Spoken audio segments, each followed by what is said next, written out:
Os que trouxeram a Bíblia Sagrada, abram comigo, sem perca de tempo,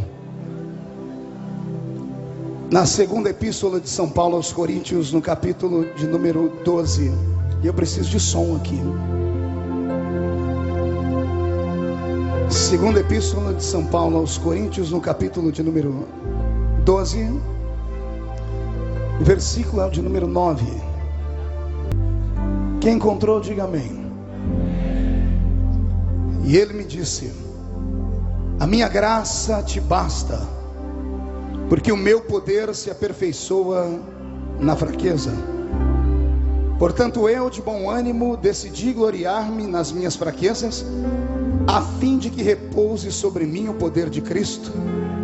Por isso, por amor a Cristo, eu me deleito nas fraquezas, nas injúrias, nas necessidades, nas perseguições, nas angústias, porque quando estou fraco, então é que eu sou forte.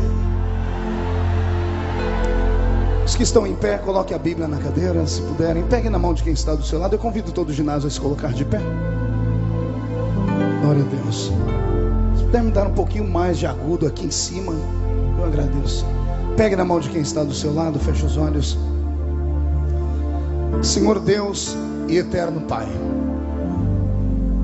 os dias nesta festa são dias memoráveis, dias de renovo, dias de comunhão, dias de ensinamentos, dias de recarregar a nossa bateria, dias aguardados durante um ano todo. Eu quero crer, ó Deus, que na medida em que eu estiver ministrando a sua palavra, o céu vai se abrir sobre nós, e daqui a alguns momentos os que entraram aqui tristes vão ficar felizes. Os que vieram se arrastando pelo peso das lutas do dia a dia, quando esta mensagem for concluída, eles vão sair pelas portas deste ginásio voando nas asas de um novo tempo, porque o Senhor pertence a honra, a glória e o louvor, e é o Senhor quem renova as forças do seu povo. Antes que eu comece a ministrar a sua palavra, Senhor, cerque este ginásio com a sua glória, e num raio de 5 quilômetros onde houver um demônio alojado, eu dou a esses demônios segundos para sumirem daqui, porque se não sumirem, serão queimados pelo poder da sua glória que aqui será manifestada.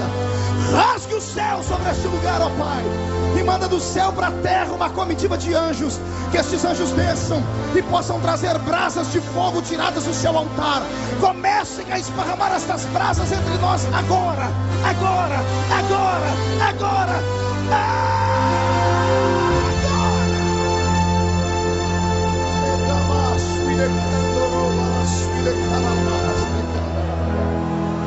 Fala conosco e fala poderosamente, em nome de Jesus. E a igreja diz amém. E os que podem, tomem o seu assento, dando um grito de glória a Deus. Amados em Cristo Jesus, noiva do Cordeiro, simpatizantes da nossa fé, amigos que vieram de perto, de longe, autoridades constituídas, a carta de São Paulo aos Coríntios, tanto a primeira quanto a segunda, são cartas de apoio a uma igreja jovem a quem Paulo dedicou pelo menos 18 meses do seu tempo. O apóstolo São Paulo, também conhecido como o apóstolo dos gentios, a voz dos gentios para com aqueles que cuidavam e lidavam com a igreja de Jerusalém, é para nós um ícone da história e da existência. Desde que me conheço por gente, desde que me conheço pelo apoio e amor à Bíblia, já fazem anos que eu sou apaixonado pela história do moço de Tarso. Tarso era a sua cidade, capital da Cilícia, uma província romana que na época em que ele era ainda um garoto crescendo, era administrada por um imperador que tinha uma habilidade com a guerra muito grande. O imperador Augusto, que no seu tempo fez proezas acerca de Roma e para Roma. Neste período em que esse menino é apenas um guri, um garoto, ele teve a sorte de ter uma mãe piedosa que tentou dar a ele a cultura do seu tempo. E Paulo foi ensinado, quando garoto ainda, nas artes e nos conhecimentos dos essênios, na arte e no conhecimento dos romanos. Tudo isso ficou impregnado na alma daquele moço, e ele então tornou-se um dos maiores fariseus do seu tempo. Nos dias de hoje a palavra fariseu tem um sentido estranho no nosso ouvido, como se pessoas fossem hipócritas. Mas um fariseu no seu tempo, no tempo bíblico, nada mais era do que uma pessoa que tinha herdado condições espirituais apontadas para ser um grande líder. Era isso que Paulo tinha dentro de si, nas suas veias. Não bastasse isso, estudando um pouco mais a história dele, eu descobri que esse jovem moço da cidade de Tarso era alguém pujante, que veio de uma família abastada, e por ter uma família abastada e ainda por cima ser da tribo de Benjamim, aqueles que conhecem a Bíblia Sagrada devem se lembrar que quando Moisés emprenhou a batalha para sair do Egito e caminhar pelo meio do deserto, indo em busca de Canaã, a primeira tribo que veio com ele, que acreditou na palavra dele, que entregou a ele o seu coração, foi a tribo dos benjaminitas. E os benjaminitas tinham então um apreço especial, faziam parte da nobreza de Israel. Daí então, eu não tenho apenas um homem que vai se tornar um pregador do evangelho forte. Eu tenho uma pessoa que tinha um sangue azul nas suas veias. Alguém que estudou tanto que conseguiu constituir para si cidadania romana e cidadania judaica. Era um hebreu por convicção e era um homem que havia estudado pelo colo de sua mãe para ser um futuro rabi da Galileia.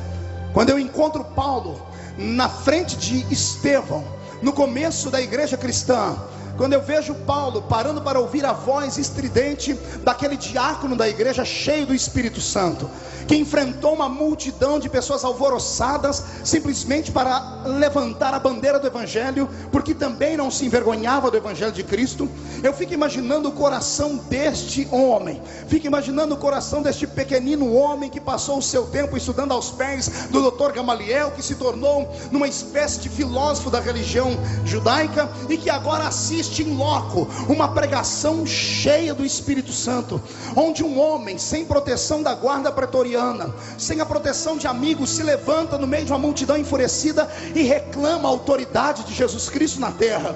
E quando começam a apedrejá-lo, mesmo sangrando, mesmo com as suas feridas abertas e purulando sangue, mesmo tendo a sua visão anuviada, porque começa a perder sangue, começa a sentir muitas dores, ao invés de levantar a boca para amaldiçoar a multidão, no último fôlego de vida, ele ergue a voz para cima e diz: eis que vejo os céus abertos e o Filho de Deus assentado à sua direita. Quando isso acontece, o coração de Paulo, o pequenino fariseu, que está querendo trabalhar a favor do Império Romano, é impactado. E quando o impacto da palavra bate no peito dele, ele começa a ser fisgado pela presença de Deus. Quando Deus coloca no queixo de um homem um anzol e quer trazê-lo para o seu reino, não tem homem na terra, não tem demônio no inferno e não tem anjo no céu que possa parar a chamada dele. Eu já abro um parênteses aqui, porque eu já estou vendo pessoas com fome de revelação.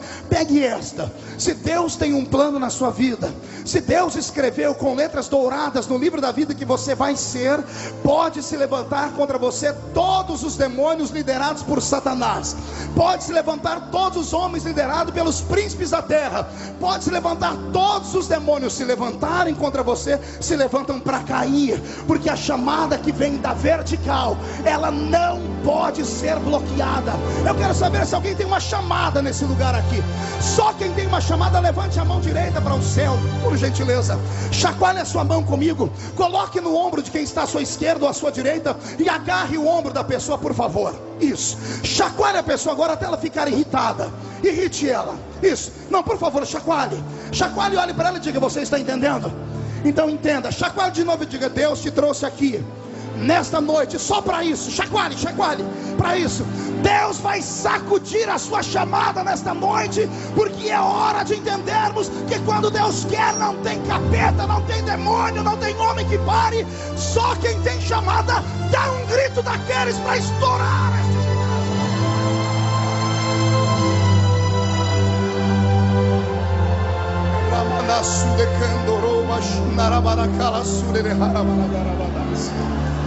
Quando eu vejo o apóstolo São Paulo com ira, com raiva, porque as palavras de Estevão deixaram ele endemoniado, as palavras de Estevão deixaram ele possesso. Todos esperavam que ele gritasse. Imagine, Senhor, todos esperavam que aquele homem fosse surtar, que aquele homem fosse rogar pragas e amaldiçoar, e de repente eles escutam ele liberar a sua segunda frase de efeito. Além de ver o céu aberto e Jesus assentado à direita do Pai, ele ainda diz assim: eu vou copiar a sua frase da cruz, Jesus. Pai, perdoa-os, porque eles não sabem o que estão fazendo. Satanás entrou no coração de Paulo, e um homem de 1,5 metro de altura saiu dali pensando que era uma mistura de Arnold Schwarzenegger com o Exterminador do Futuro, literalmente. Ele achou que podia parar a força da igreja que estava nascendo. Ele achou que podia parar a força da igreja como se a igreja fosse uma filosofia humana, como se fosse apenas pensamentos regrados de um instituto pior do que o de Gamaliel. Ele pensava que podia colocar cabresto na igreja e se levantou. Só que a fama dele era tão violenta, a fama dele chegava na frente, e por onde ele passava as igrejas iam sumindo, as igrejas iam desaparecendo, porque fugiam da ira do menino louco que vinha de Tarso, de uma unção terrível contra a igreja. Era isto que ele havia recebido da igreja do seu tempo, do judaísmo, uma unção liberada para matar a igreja que está nascendo. Como ninguém para na frente dele, nem Pedro, que era austero e que andava com a espada do lado da cintura, nem ele teve coragem de parar na frente de Paulo. Como ninguém para na frente de Paulo, e ele está indo pelo caminho da cidade mais antiga do mundo, que é a cidade de Damasco, Jesus olha para o pai e diz: se não tem macho lá para parar ele, eu vou ter que voltar lá para parar ele. E é isso que acontece. Paulo está cantando de galo, batendo no peito, dizendo: já tenho cartas, vou matar essa igreja, vou acabar com essa história, vou botar essa heresia debaixo do meu pé. Quando ele está indo, quem é que aparece para ele no meio do caminho de Damasco?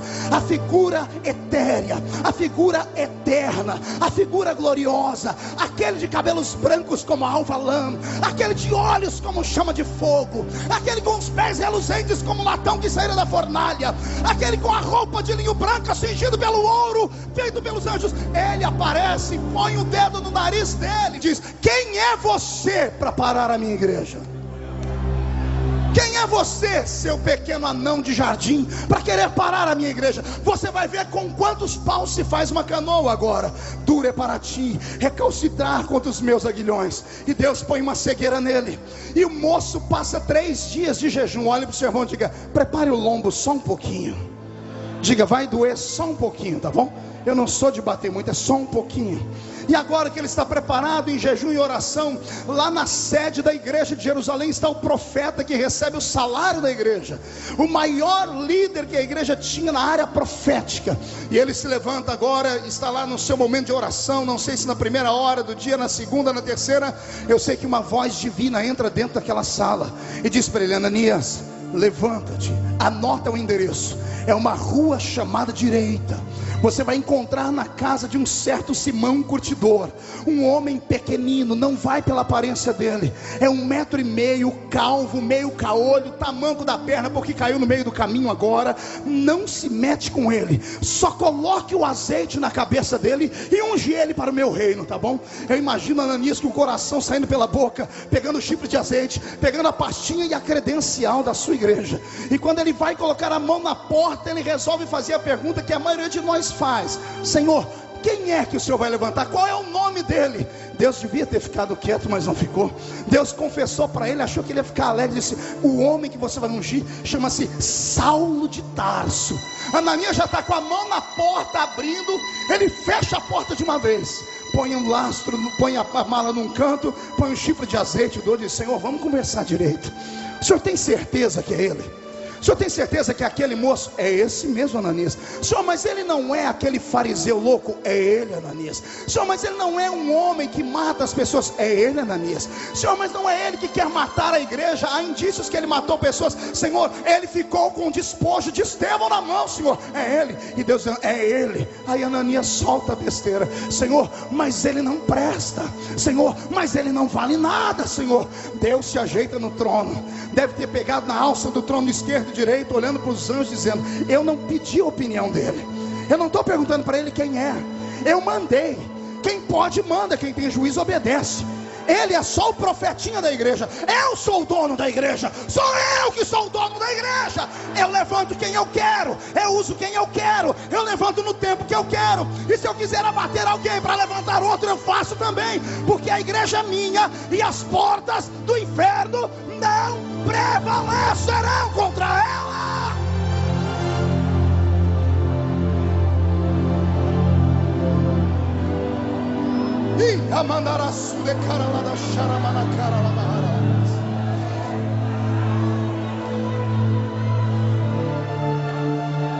Começa o ministério de Paulo.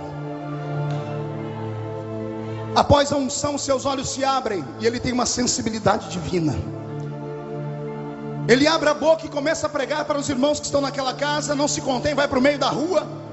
E na medida em que ele vai pregando, ele começa a fazer aquilo que ninguém esperava. Pergunte o que é? Só responde se todo mundo perguntar. Ele começa a chamar demais a atenção, porque todos os outros discípulos tinham palavra que haviam aprendido com o Salvador. Esse vinha com conhecimento de causa, com apuração do judaísmo, e conhecia todas as profecias. Não bastasse isso, o rapaz sabia falar com filósofos. Ele conhecia versos como dos epicureus. Ele tinha autoridade para versejar e falar com qualquer um.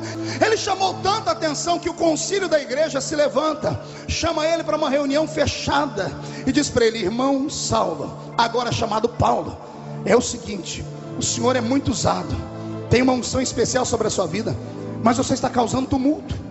E como o senhor está causando tumulto, é melhor o senhor se esconder por um tempo, até a poeira baixar. Até a poeira baixar é só um tempo, porque senão os guardas romanos vão vir querer perseguir essa igreja, porque o senhor tinha carteira de trabalho assinada por César. É melhor o senhor se esconder por um tempo, e daqui a pouco a igreja vai lá buscar o senhor. Novo convertido, crendo, porque o novo convertido acredita em qualquer coisa, principalmente quando vem da boca de um pastor, principalmente quando vem de alguém que é ungido e tem autoridade. Então ele diz: vocês vão me buscar mesmo? Pode ir tranquilo. O menino pega o que sobrou dele, o que sobrou do despojo de César, senta no lombo de um dromedário ou de um jumento e volta para Tarso. Quando ele chega em Tarso, ele é rejeitado pela família, porque agora ele se diz que é cristão. Ele perde todos os direitos que tinha como da família nobre que era. Ele agora, mesmo sendo poliglota, não encontra serviço nem para dar milho para porco. É aí que ele tem que usar uma das aptidões que todo nobre tinha naquele tempo, que era, além de saber coisas do conhecimento alto, todos os nobres daquela época aprendiam uma cultura de trabalho braçal, só para manter entre eles o equilíbrio. Estou certo, meu mestre? Era assim que faziam as pessoas, para que não subisse para a cabeça deles o orgulho. Então toda criança nobre era ensinada, quando criança, a fazer alguma coisa, e ele aprendeu tecelagem. Como agora ele precisa comer e não tem família, como agora ele precisa de casa e não tem casa para morar, o que é que ele faz?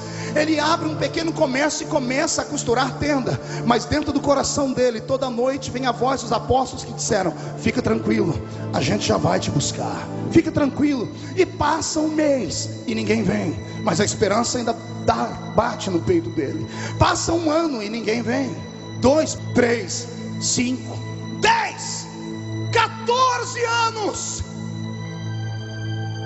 E eu repito, 14 anos. Olha para alguém do seu lado e pergunta: você aguenta tanto tempo assim?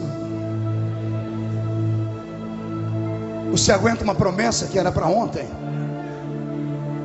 E as pessoas te isolarem por causa da sua chamada, e as pessoas te bloquearem porque é um esquisito, porque você tem algo que ninguém tem, porque você faz aquilo que ninguém faz. Eu queria mandar um recado para esses assassinos de profetas. Eu queria mandar um recado para esses homens e mulheres que vivem de maldizer a vida da gente, que ficam perseguindo a gente pela roupa, pelo cabelo, pela cor da pele, que ficam perseguindo a gente porque a gente tem uma voz diferente, porque prega assim, porque prega assado. Amigo, não foi você que me ungiu, não foi você que ungiu a gente. Quem ungiu foi aquele que está lá em cima. Vai falar com ele, vai reclamar com ele.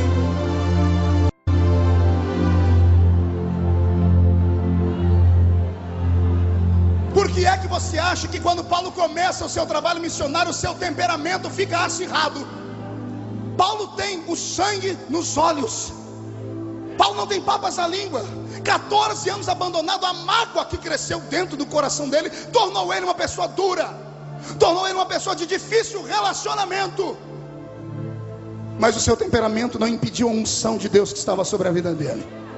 14 anos depois, sentado no lombo de um jegue, para na porta da tenda dele um outro crente. Esse era abastado também, era rico, presbítero da igreja, cujo nome era Barnabé, um ilustre desconhecido para todos nós. Por causa dos seus dízimos altos, foi ungido naquele tempo a pastor, e deram para ele a pior congregação só para inglês ver. Deram para ele a igreja de Antioquia ou Antioquia, uma igreja pequenina, uma igreja onde os crentes daquele lugar tinham a cor da sua pele diferente, a sua posição financeira era diferente, eram pessoas desprivilegiadas, portanto nenhum dos figurões da igreja queriam pastorear aquela igrejinha. Então mandaram esse nosso irmão Barnabé ir pastorear aquela igreja. Barnabé era rico, era um homem fiel e era temente a Deus. Antes de sair, ele orou ao Senhor e pediu a Deus que desse uma revelação. E por revelação, o Santo Espírito, enquanto ele orava, diz: é para separar não Barnabé sozinho, separe Barnabé e aquele isolado, esquecido, cujo nome é Paulo. É aí que Barnabé busca esse moço Paulo. A história diz que quando ele entra dentro da tenda, a raiva, a melancolia de Paulo, tudo misturado junto, fazia Paulo nem cumprimentar, nem com bom dia, nem com shalom, nem com boa tarde, nem com boa noite. Apenas queria ouvir das pessoas o que elas queriam. E Barnabé diz para ele: amado irmão Paulo, é chegado o tempo. O senhor ainda tem vontade de ser obreiro? O senhor ainda tem vontade? A chamada ainda bate no seu peito? A história diz que Paulo não responde com palavras. Ele levanta, começa a quebrar toda a tenda, começa a arrancar tudo que tem, vai amarrando numa trouxa. E depois que ele arruma tudo, ele vai para fora, sem dar atenção a Barnabé, e coloca tudo no lombo de um dromedário, de um camelo. Senta no lombo do dromedário e Barnabé está lá dentro. E Paulo grita: ei irmão Barnabé, vambora, vambora, já estou atrasado. Faz 14 anos, faz 14 anos que o azeite está em mim. Eu estou ungido há 14 anos, vambora. Eu abro um parênteses para falar para você o que vai acontecer depois. Quando você entrar pela sua cidadezinha ou pela sua cidade grande, quando entrar naquela igrejinha pequena ou naquela sede, Deus vai começar a mover as águas. Eu profetizo que Deus vai começar a mover as águas. Irmãos, a chamada de um homem, ela é uma estratégia divina, é um jogo de xadrez. Deus vai fazer com que o rei caia, para que a sua peça possa ser levantada. Eu quero profetizar que daqui a alguns anos eu vou estar dividindo púlpito com alguns de vocês. Eu vou estar vendo alguns de vocês serem erguidos. Quem pega essa profecia? Se você pegar ela, tire o pé do chão e voa.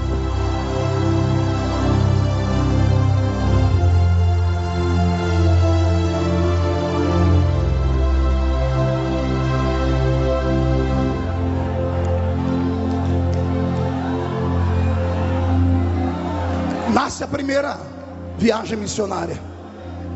Ao entrar na igreja de Antioquia, Deus vira tudo.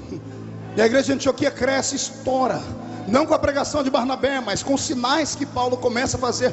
Paulo começa a empreender um estudo sobre sinais, prodígios e maravilhas. Na sua segunda viagem missionária, ele está quase com a doutrina dos dons estabelecida. É na sua terceira viagem missionária que, passando pela Grécia, ele entra por uma cidade chamada Corinto. Qual o nome da cidade? E passa nessa cidade 1 ano e 8 meses. Quantos anos? Aí acontece aquilo que ninguém esperava. Pergunte o quê? As outras igrejinhas foram estágio. Agora ele entra numa cidade grande e começa a pregar com vida. Começa a pregar com uma unção tão grande que a igreja em Corinto estoura em crescimento. E quando a igreja estoura em crescimento, ele deixa de ser apenas um missionário de igrejinha perrengue e passa a ser agora missionário cofundador de uma igreja gigante, de uma igreja abençoada. E agora, como ele estava no apogeu do seu ministério, já com a doutrina dos carismas do Espírito na cabeça, ele começa a ensinar a igreja sobre os dons espirituais, começa a ministrar sobre a igreja os dons espirituais. Resultado, nasce a igreja mais poderosa daquele tempo. Uma igreja tão ungida que para entrar dentro do culto você tinha que pegar uma senha antes. Eu disse que tinha que pegar o que, igreja? Pergunte para quê? Para saber que hora que você podia profetizar. Porque todos os membros da igreja tinham a marca do poder do Espírito Santo neles. Ah, Jesus, esse é o meu sonho. É o meu sonho nesse país, é poder entrar nas igrejas e ser recebido pelos profetas da entrada até o altar. Eu quero crer que Deus pode transformar a sua igreja numa igreja dessa. Alguém quer? Alguém quer? Mas você vai saber lidar com uma igreja assim?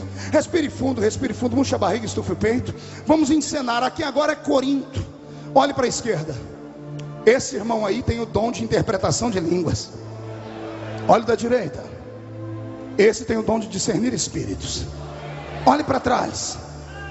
Esse aí tem o dom da sabedoria e a palavra do conhecimento. Olhe para frente, toca no ombro da frente, vê o rosto dele. Esse tem o dom de profecia. E olha lá para aquele canto, aquele lá tem mistérios e prodígios. Olha para aquele outro lá no fundo, aquele onde põe a mão a doença sai. Era a igreja estabelecida em Corinto, possuída pela glória do Espírito Santo.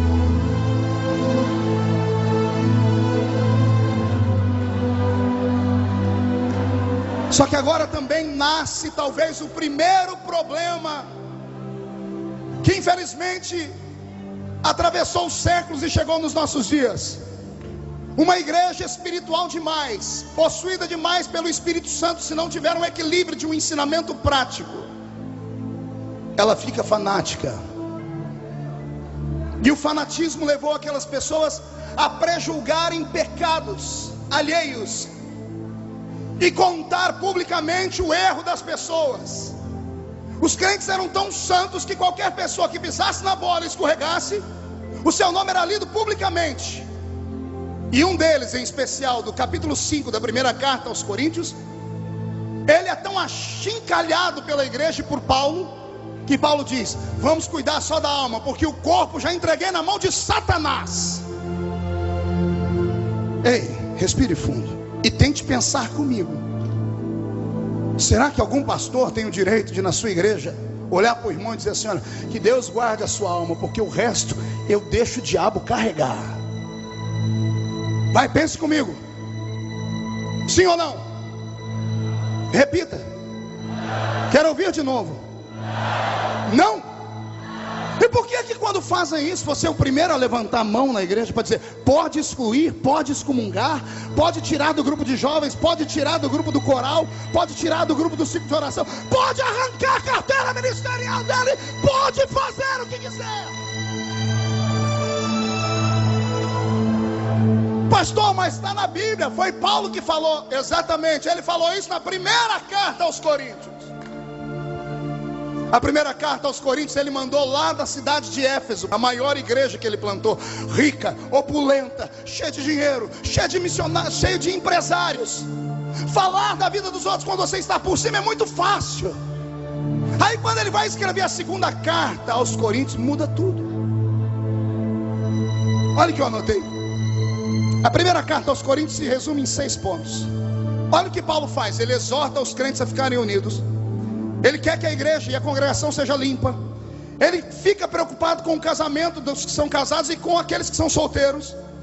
Ele quer que a igreja tenha só bem-estar espiritual. Ele quer que o culto tenha ordem. Ele só fala da ressurreição. Uma igreja tomada pela aparência. Ele só cuida daquilo que os olhos podem ver. Ele cuida do zelo com aquela igreja, com a pureza e a santidade. Isso é ruim, pastor? Não, não é. Mas é preciso equilíbrio. Porque senão a igreja mais poderosa pega uma alma e joga dentro do inferno na mão de Satanás.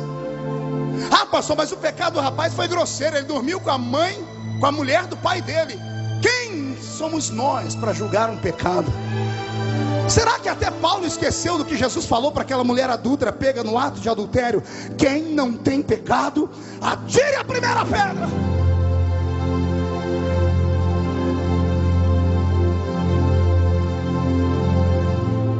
A primeira carta aos Coríntios é uma carta de bater.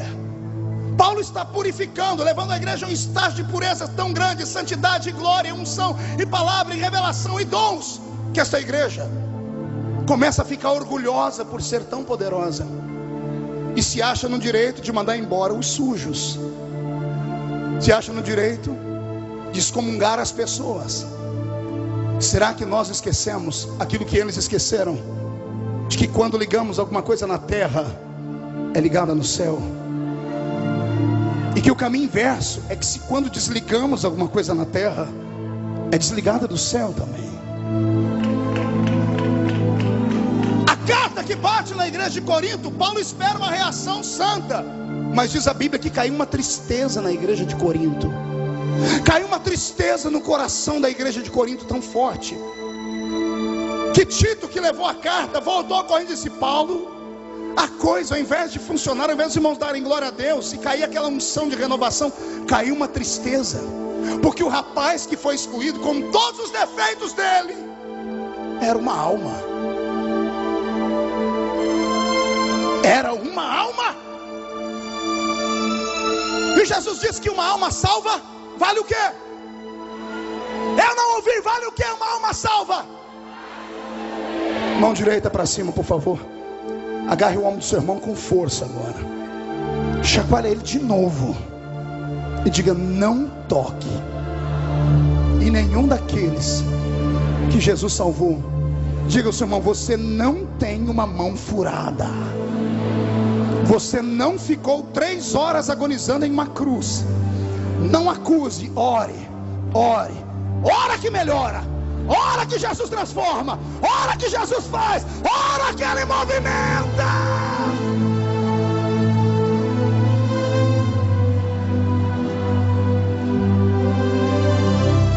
E agora, eu não sei para onde vai essa mensagem, porque eu fui estudar a segunda carta aos Coríntios, e a segunda carta aos Coríntios só tem um cerne dela: é perdão. É perdão, restauração. Filinto, o cidadão que falou tanto e bateu no rapaz, agora está arrependido. Mas ele não está arrependido porque a igreja de Corinto ficou triste. E aqui começa o meu sermão. Agora ele não está mais em Éfeso. Paulo agora está vindo da Macedônia. É da Macedônia que sai essa carta. 7 ou 8 meses depois, ele sabia que a igreja não recebeu bem aquela carta. Quando Tito volta e conta para ele: olha, caiu uma tristeza na igreja, Paulo diz assim: os que querem que aceitem, os que não querem que saiam. A igreja não existe por eles, eles existem pela igreja. Se quiser fica aqui, se não quiser vai embora.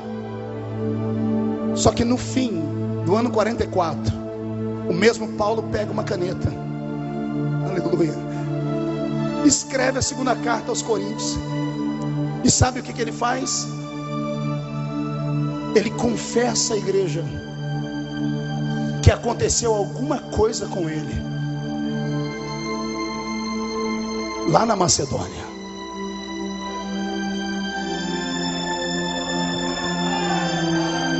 Aconteceu alguma tragédia com ele na Macedônia, porque ele escreve assim: eu descobri que eu não sou um super-homem,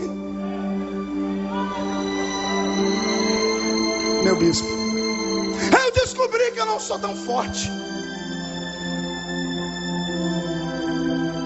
Não é que apareceu um mensageiro do diabo. Não é que eu descobri que eu também tenho um espinho na carne.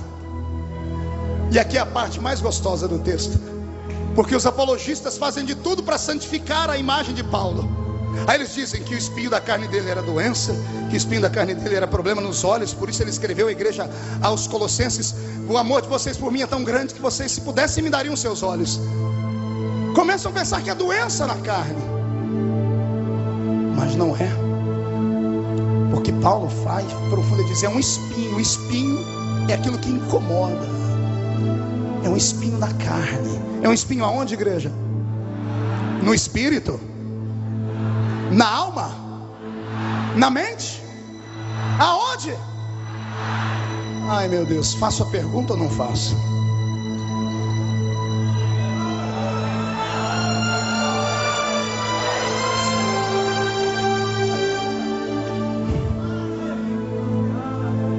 Vou falar. Se o espinho está na carne de Paulo, eu quero saber em que parte da carne está o espinho. Me ajude a pensar. Será que o espinho estava nos olhos? Porque os olhos são da carne também. Será que ele via algo que não podia ver? Será que o espinho na carne de Paulo era nos pés? Será que ele ia onde não devia ir? Será que o espinho era na mão? Será que ele pegava o que não devia? Será que o espinho era... Eu deixo você pensar. É melhor eu não falar para não te escandalizar. Pastor, mas Paulo, sim senhor. Pastor, ele escreveu metade do Novo Testamento. Sim senhor, é esse mesmo. Homem igual a mim e a você, feito do mesmo barro, do mesmo pó da terra, passível dos mesmos erros e defeitos. A única coisa que ele tinha de diferente é o que você também tem. Deus te chamou, foi com a sua cara, e ninguém tem nada a ver com isso. A mesma coisinha que você tem é o que ele tinha. 15 anos antes de Paulo escrever esta carta, a carta de Tiago já corria pelas igrejas. Paulo conhecia a carta de Tiago. E na carta de Tiago, ele deve ter lido assim: olha, quando você tiver algum problema, alguma crise aqui dentro, ó, procura alguém para confessar. E o que Paulo está fazendo agora é uma confissão. E olha o que ele diz: tem um espinho na carne. E o espinho na carne que eu tenho é tão violento que ele abre o mundo espiritual, e um anjo de Satanás, um mensageiro de Satanás. A palavra Satanás vem no seu original como sendo acusador e adversário. Ele está olhando para Deus e está dizendo assim: vem o mensageiro do acusador, e aponta um dedo no meu rosto, e me humilha, e me bate na face. Não há nada mais humilhante para alguém do Oriente Médio do que você dar um tapa na face dele. É por isso que Jesus disse: se te baterem de um lado, dê a outra face também. O que eu vou falar agora é profundo. Paulo começa a sofrer porque acontece alguma coisa na vida dele que deixa ele com a consciência perturbada. Ele guarda algumas coisas no coração e deixa para revelar depois. E num futuro distante ele começa a escrever à igreja dizendo assim: olha, houve um tempo na minha vida, viu, que o bem que eu queria fazer, eu não, mas o mal que eu não quero, eu. Ei, mas é Paulo, o escritor da Bíblia, o homem cheio do Espírito Santo, o homem que botou o dedo no nariz de Pedro. Ele escreve isso aos Gálatas com orgulho, dizendo assim: eu chamei Pedro para um acerto de contas e mandei ele descer. É um homem que tem autoridade. Mas o homem que tem autoridade está dizendo que ele é igualzinho a gente, é igualzinho a mim e a você. Pastor, que mensagem é essa? É a mensagem que a igreja precisa ouvir antes do arrebatamento. É a mensagem que tem que sair daqui hoje para curar esses milhões de enfermos que estão jogados pelos cantos. Queremos tanto ganhar almas que estão lá fora, e devemos fazer isso. É isso que essa missão faz. Uma mensagem pregada neste púlpito aqui, ela tem um poder avassalador. É por isso que o diabo pega os seus mísseis e miram contra a minha vida e a vida de todos que estão aqui. Mas se a gente aguentar o tranco, o diabo é igual um pitbull. Ele late como um pitbull, melhor dizendo, mas não passa de um vira-lata. Você bate o pé 3 vezes e ele sai correndo. E é isso que vai acontecer depois dessa noite. A igreja que aqui está reunida vai sair para resgatar aqueles que estão afundados e foram afundados pelas nossas mãos. Eu quero profetizar, irmã, que o seu filho que foi jogado para fora da igreja por causa do cabelo, por causa do jeito dele ser, porque não queria colocar a roupa para dentro. Eu preguei esses dias atrás em Minas Gerais, e uma mãe chegou e me disse: pastor, meu filho foi excluído porque ele chegou na igreja de tênis branco. O pastor disse que crente não põe tênis, crente põe sapato. E o meu filho agora está nas esquinas fumando crack. Eu quero, em nome de Jesus Cristo, agarrar esse espírito de religiosidade barata, que pegue Deus, esses fariseus, e coloque eles no devido lugar deles. A igreja de Jesus Cristo não para a sua missão do amor. Se tem alguém que concorda comigo, por favor, nesse momento, extravase a sua emoção dando glória a Deus.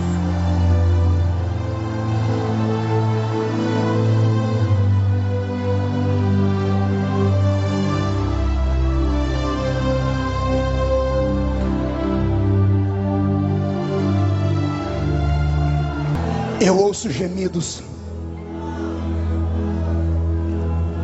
de pessoas que estavam ano passado nessa festa e esse ano não puderam vir, porque escorregaram, porque caíram, porque descobriram que eles eram humanos. Eu imagino quantos estão assistindo a internet nesse momento aos prantos, com o coração doendo. Existem pessoas que durante essa festa não puderam glorificar a Deus ainda, porque vieram numa caravana e todo mundo fica olhando para você. Quando você ameaça dar uma glória a Deus, todo mundo diz: ei, calma aí, abaixa a bola. Você está disciplinado, você está excluído, você não está em comunhão. Eu quero nessa noite, além de profeta, como sacerdote, liberar uma palavra para você. O cordeiro já foi imolado, o sangue dele ainda tem efeito sobre a sua vida.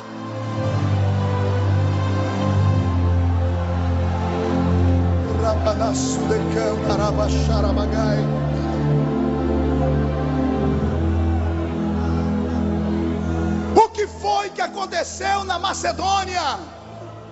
Oh meu Deus, é o que eu quero que aconteça nesses dias. Que Deus tire algumas pessoas do pedestal, que o Senhor quebre o salto de outros, não para vê-los humilhados, não, mas é para eles experimentarem a misericórdia. Só entende de misericórdia quem precisou dela. Eu vou falar de novo para ver se isso entra aí dentro. Só sabe perdoar quem precisou de perdão. Só sabe o valor de alguém estender a mão e te dar um abraço quando você está no vale, quem precisou do abraço, quem precisou de um socorro, quem precisou de alguém para estender as mãos. Nesta noite eu profetizo que o diabo vai sair daqui com a boca esbugalhada. Deus vai quebrar ele no meio. Eu profetizo que a sua casa estará unida até o dia 31 de dezembro. Eu profetizo o seu ministério restaurado dentro de 3 meses. Se não for naquela paróquia, será em outra paróquia. Não existe ex-ungido, não existe ex-chamado.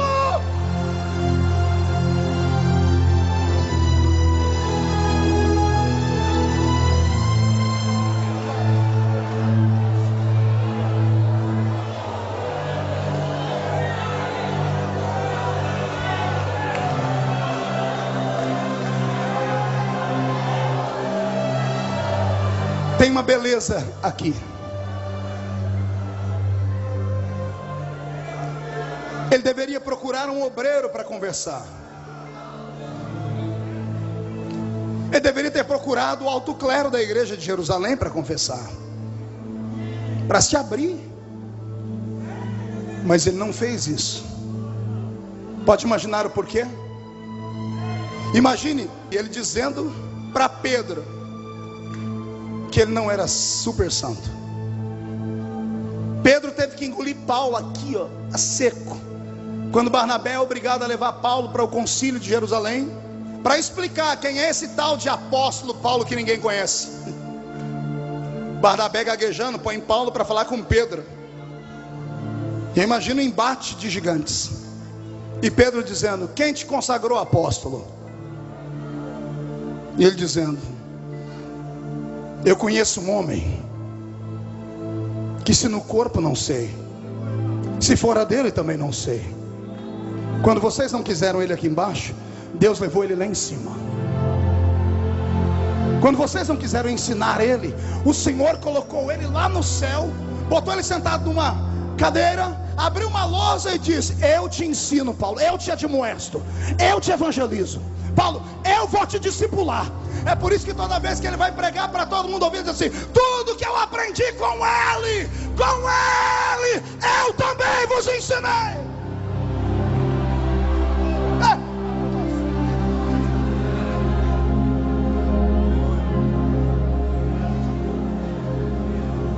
Imagina ele falar: irmão Pedro, eu preciso de socorro e ajuda. Pedro ia dar um abraço daquele nele e ia dizer: irmão Paulo, nós vamos orar pelo Senhor, nós vamos te ajudar. Mas o senhor conhece as normas da casa. O senhor vai ficar só um período disciplinado, excluído, tá? Vai ficar só entre a gente aqui. Um mês depois, todo mundo saberia. Nenhum dos escritos dele estaria na nossa Bíblia hoje, porque ninguém aceitaria. Então, ao invés de buscar um figurão, ele ensina uma coisa aqui que é terrível, mas é terrível de bênção. Ele procura o único que pode perdoar. E eu vou repetir e falo sem medo: só existe um que pode perdoar. Você não entendeu? Eu vou repetir: só existe um que tem poder de perdoar. Eu vou repetir porque isso aqui é uma sentença que deixa o diabo com o ouvido doendo. Só existe um que tem poder para perdoar.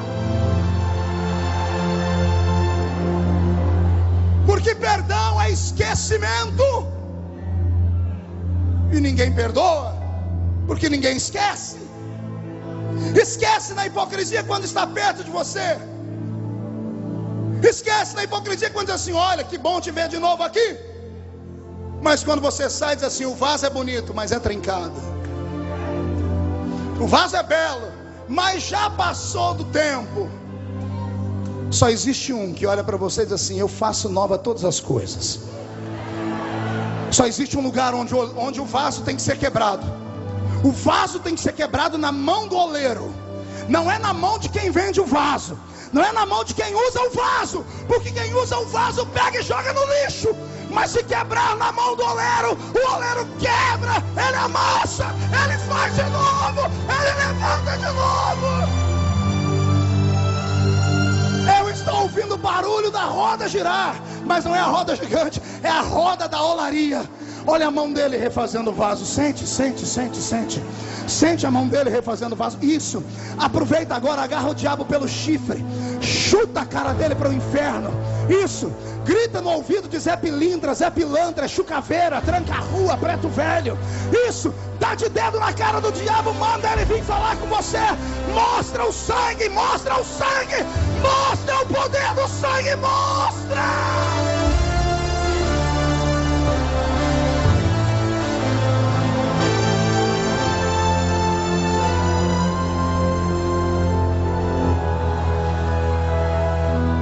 Eu tenho uma palavra de Deus para você. Se você caiu, respira, levanta, sacode a poeira e vai de novo. Vai. Se não der para ir andando, vai se arrastando, mas vai. Deixa o inimigo apavorado, deixa o diabo enlouquecido. Deus está dizendo que a glória da segunda casa será maior do que a da primeira.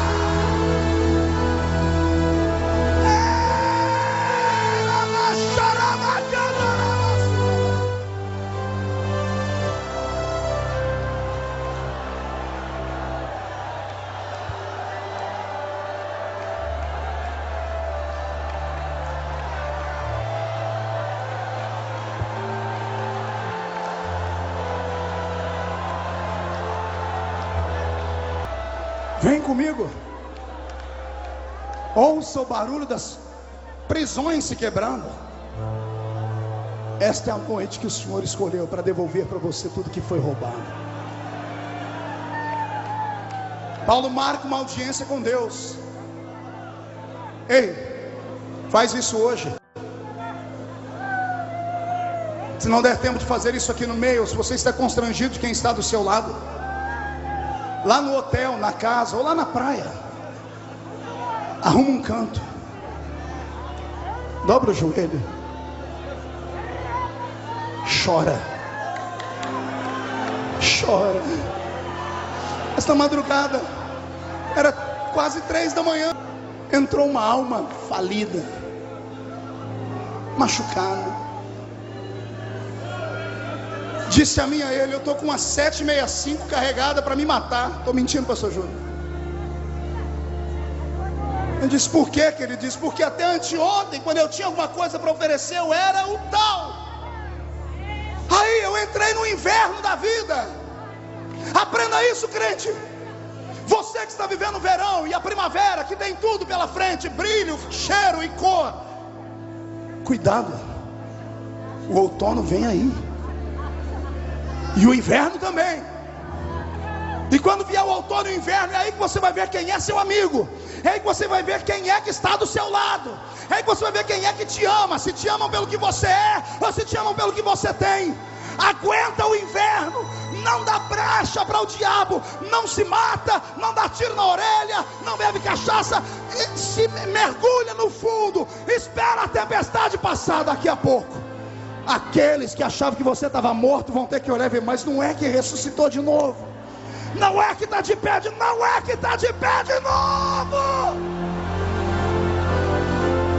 Eu quero que o diabo vá se lascar no inferno. A chamada é do céu, a glória vem do céu. E quem tem chamada do céu, tire o pé do chão e grita, glorifica, adora, adora, adora.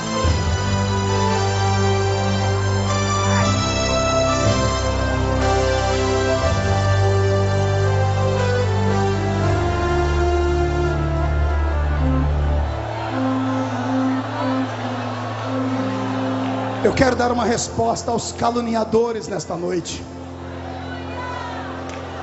Há 3 anos atrás eu sofri a pior calúnia da minha vida. Eu passei pelo fundo do poço, porque não tinha uma alma para estender a mão e me ajudar. Contavam os dias para me ver morto. Eu me desesperei. Eu tomei uma estrada para me matar. Eu perdi a vontade de viver. Sabe por quê? Quem prega e canta só sabe fazer isso, pastor. Eu até estou político hoje, mas eu sou pregador. Tanto é que quando eu vou lá para aquele plenário, a Laurete fica orando em espírito, né? Eu não sabe o que vai falar.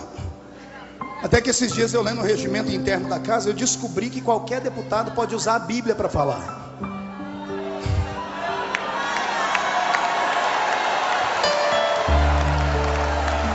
Três semanas atrás eu agarrei a Bíblia, né, doutor Paulo? Invoquei o regimento. O pessoal que estava presente tremeu. Falei, o que é isso? Eu quero invocar o regimento, senhor presidente. Eu quero essa Bíblia que está aí do seu lado, eu quero ler ela.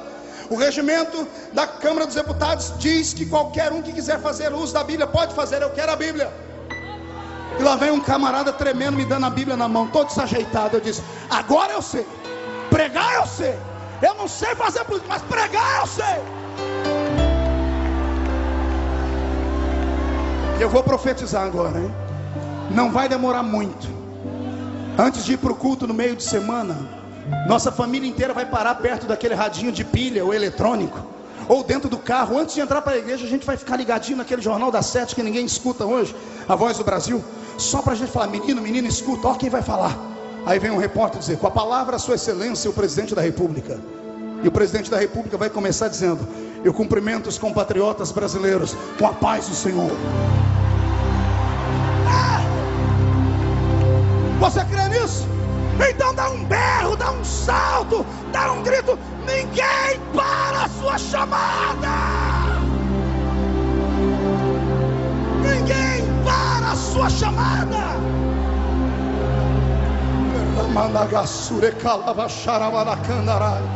Eu estou sentindo um tremor de terra.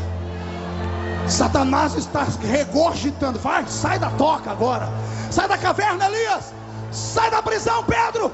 Deus está dizendo que terminou o tempo da angústia. É hora da exaltação. É hora da exaltação. É hora da exaltação.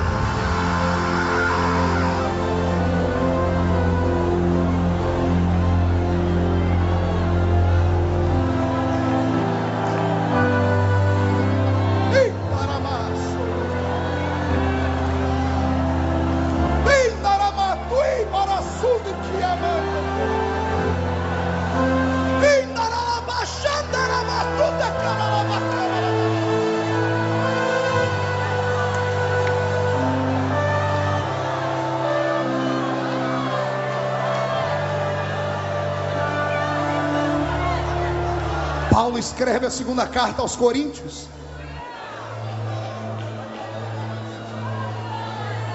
Um coração na mão, arrependido por ter excluído o menino. E ele diz no capítulo 7: que bom que vocês souberam perdoar. Que bom que vocês não foram a favor da minha palavra de mandar o corpo dele para o inferno. Paulo faz o meia-culpa dizendo: que bom que vocês não desgraçaram a vida dele, porque eu quase desgracei. E aí, como a consciência dele está pesada, ele se joga aos pés de Deus e diz: Senhor, tem um espinho na minha carne também. O mensageiro do meu acusador já me bateu no rosto. Eu sou um miserável. A palavra miserável vem de miseris, sujo, podre, porco. Eu sou tudo isso, Senhor. Já passava pela cabeça dele: o bem que eu quero fazer não faço, o mal que eu não quero eu faço todo dia. O que é que eu faço, Deus? Eu abandono o ministério, eu largo tudo. Aí lá do céu, Deus vê que ele está no limite. Deus abre o céu e diz assim para ele: Paulo, calma, a minha graça te basta. Ai, meu Jesus, a minha graça te basta, filho.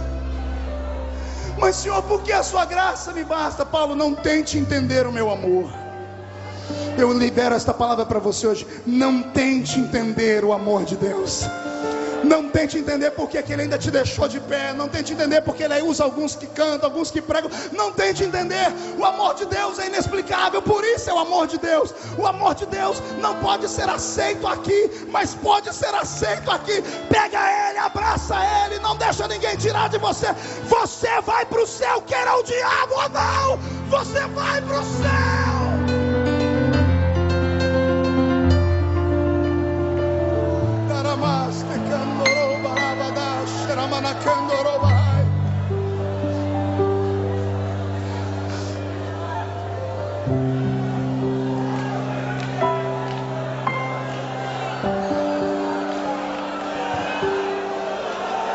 Aguenta, escute, aguenta.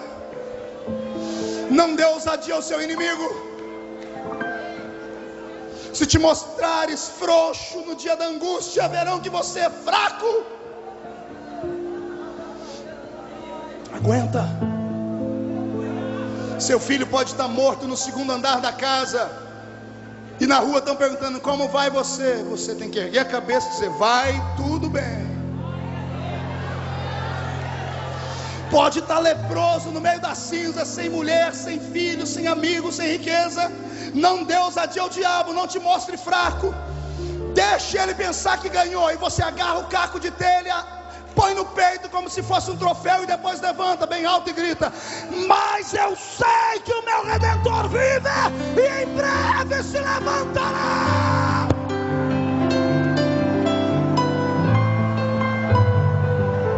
Eu estou ouvindo barulho de grilhões quebrando, barulho de portas se abrindo, janelas sendo arreganhadas. Quem aqui acredita nesse mover de Deus? Então salta, então pula, planta a bananeira, grita: cadê o Pentecoste no meio desse povo?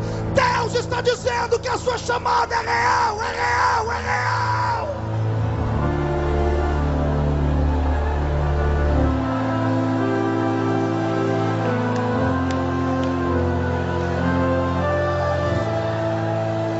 E para encerrar, usando a Bíblia revelada de Nelson,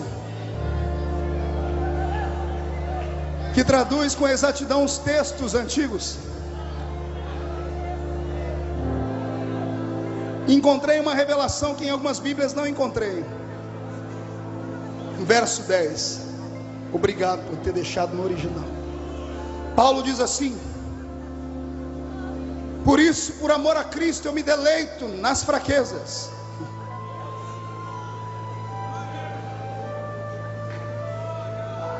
nas injúrias. Você está entendendo o que ele está dizendo ou não? Eu fico feliz agora quando me caluniarem, quando falarem de mim. Eu me deleito agora nas perseguições, porque olha o que eu descobri, diz ele, porque quando eu estou fraco, completa. Não, é por isso que temos que ter uma Bíblia apuradinha. Tem algumas Bíblias que os verbos estão trocados, e aqui está correto. Paulo usa dois verbos, filhinho. Ele diz, primeiro, quando eu estou fraco, é aí que eu sou forte. Não entendeu? Fugiu da escola, é isso que dá, eu vou explicar. O verbo estar é passageiro. Você está no vale, mas você não é morador do vale. Você está aprisionado, mas você não é prisioneiro. Você está derrotado agora, mas você não é um derrotado eterno. Vai passar, vai passar, vai passar, vai passar. Agora o que você é, ninguém muda. Eu estou fraco, mas eu sou forte. Fale isso para o seu inimigo. Diga, eu estou, mas eu não sou. Não grita, eu quero ouvir. Diga, eu estou, mas eu não sou. Quero ouvir de novo. Eu estou, mas eu não sou. Vai de novo, diga, eu estou, eu estou, eu estou, mas eu não sou. Eu sou forte. Cai fora, Satanás. Estamos em guerra.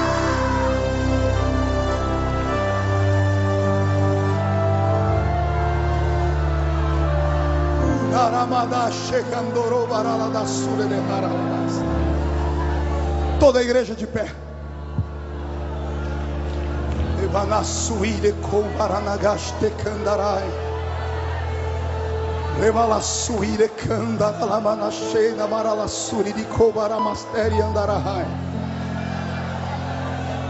Com esta palavra eu profetizo que aqueles que já foram e dormem em Cristo não vão se decepcionar no arrebatamento, porque vão ver você chegar lá também. Pegue na mão do seu irmão, por gentileza. Pegue na mão da sua irmã, por gentileza. Oh glória. Você acredita no arrebatamento da igreja? Aleluia. Fortalece-te nesta noite, então. Abra o seu coração e comece a adorar a Jesus. Vai lá. Volte a falar em línguas estranhas. Dá saltos, pula. Mostre para Satanás que ele é um derrotado. Cadê o barulho desta igreja que vai morar no céu?